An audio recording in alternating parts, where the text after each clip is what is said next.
क्या आपने कभी सोचा है, अगर आज आप जो कर रहे हैं उसका हिसाब आपको कभी न कभी चुकाना ही पड़ेगा। छोटा है या बड़ा, अच्छा या बुरा, हर कर्म आपका पीछा करता है। और यही कहता था गौतम बुद्ध ने, कर्म से कोई नहीं बच सकता।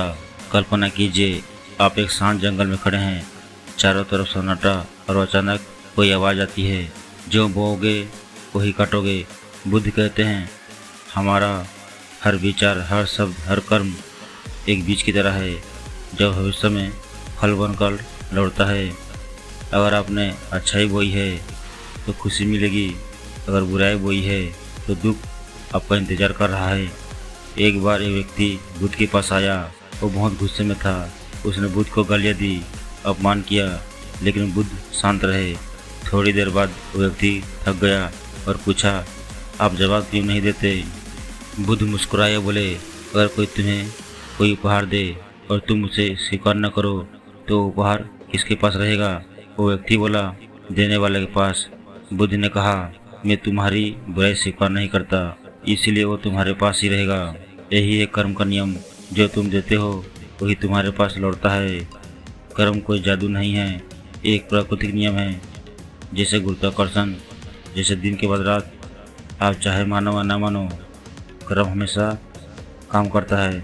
अगर आप किसी को धोखा देते हो तो कहीं ना कहीं, कभी ना कभी आपको भी वही दर्द महसूस होगा। और अगर आप किसी की मदद करते हो तो ब्रह्मांड किसी न किसी रूप में आपको उसका फल जरूर देगा। आज के समय में लोग सोचते हैं कोई नहीं देख रहा, लेकिन सच ये है, आपका हर कर्म रिकॉर्ड हो रहा है। ना सिर्फ दुनिया देखती है, बल्कि आपका मन, आपकी आत्मा सब कुछ जानती है। बुद्ध कहते हैं, आप खुद अपने सबसे बड़े गवाह हो, इसीलिए गलत करके बच जाना सिर्फ एक भ्रम है। कभी कभी लोग पूछते हैं, मैंने तो कुछ गलत नहीं किया, फिर मेरे साथ बुरा क्यों हो रहा है? बुद्ध का जवाब सीधा है, कर्म सिर्फ इस जन्म का नहीं, कई जन्मों का होता है। हर एक कर्म समय आने पर फल देता है, कुछ तुरंत, कुछ देर से, लेकिन मिलता ज़रूर है। तो आज से हर सोच, हर शब्द, हर कर्म को ध्यान से सुनिए, क्योंकि आपका भविष्य आज आपके कर्म लिख रहा है।